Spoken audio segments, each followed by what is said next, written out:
సంవత్సరంలాగే 18 సంవత్సరాల నుంచి Ganesh and Gadwal youth తరపున వినాయక చవితి మహోత్సవాలు ఘనంగా జరుగుతున్నాయి.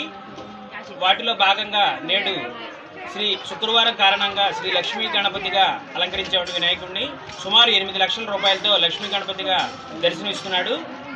అలాగే 4వ తారీఖు భారీ అన్న సంతర్పణ సుమారు 6,000 మందికి అన్న సంతర్పణ జరుగుతుందండి.